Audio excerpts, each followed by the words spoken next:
Suicide bank Narendra একের পর এক নেতারা ছাড়ছেন হুঙ্কার, আর এরপর সব আগের মতোই। তবে এবার পেহেলগামের হামলার পর ভারতীয় রাজনীতির আঙিনায় যেন গর্জে উঠছে একের পর এক হুঙ্কার। কল্পনা সে ভি বড়ি পাকিস্তান এক নামই যেন ভারতের ঝড় ওঠে। কখনো সীমান্তে গোলাগুলি, কখনো সন্ত্রাসবাদ নিয়ে, আর কখনো ক্রিকেট মাঠেও শোনা যায় ভারতের নেতাদের পাকিস্তান নিয়ে অতি উৎসাহী হুঙ্কার।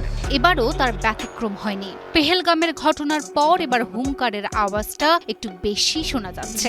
যদিও পাকিস্তান বলছে তারা হামলা চালায়নি এবং মোদির দেশের তৃণমূল দলের নেতারাও বলছে মোদির এটি সাজানো নাটক, তারপরও মোদি সরকারের নেতারা হুঙ্কার দেওয়ার সুযোগ ছাড়ছে না।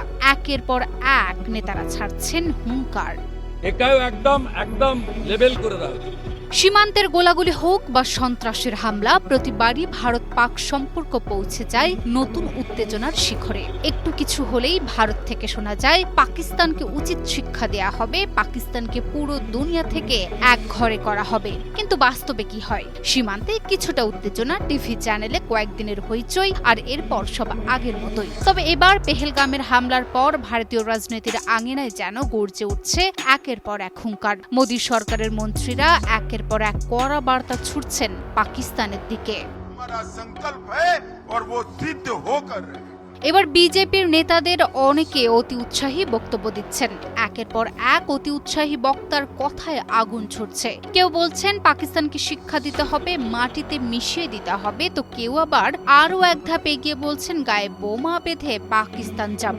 সম্প্রতি শরীরে আত্মঘাতী বোমা বেঁধে পাকিস্তানে যাওয়ার হুমকি দিয়েছেন ভারতের দক্ষিণ পশ্চিমাঞ্চলীয় রাজ্য কর্ণাটকের মন্ত্রী জামির খান। সুসাইড ব্যাংক নরেন্দ্র মোদী আর অমিত শাহ করলে আল্লাহ মেলে আনে দেওর মেলে আনে কাটকোন নান পাকিস্তান। রাষ্ট্রের প্রতি ভালোবাসা মানে কখনোই এই ধরনের আত্মঘাতী হুমকি হতে পারে না। অনেকে বলছেন এটা রাজনৈতিক শোডাউন, যেখানে আবেগকে অস্ত্র করা হচ্ছে। ভারত পাকিস্তান উত্তেজনায় আরেকটু ঘি ঢেলে দিয়েছে পশ্চিমবঙ্গের বিজেপি নেতা শুভেন্দু অধিকারী। পাকিস্তানকে মাটির সাথে মেশানোর হুঙ্কার দিয়েছেন বিজেপির এই নেতা। একদম লেভেল করে দাও, একদম লেভেল করে দাও। তবে এবার তার হুঙ্কারটা যেমন করা, ভাষাটাও ঠিক ততটাই মার্জিত। ভাষার ধার কমিয়ে কৌশলটা যেন আরো শানিত করেছেন তিনি। পাকিস্তানকে পরোক্ষভাবে হুঁশিয়ারি দিয়ে বলেছেন প্রতিটি ব্যক্তিকে বেছে বেছে জবাব দেয়া হবে।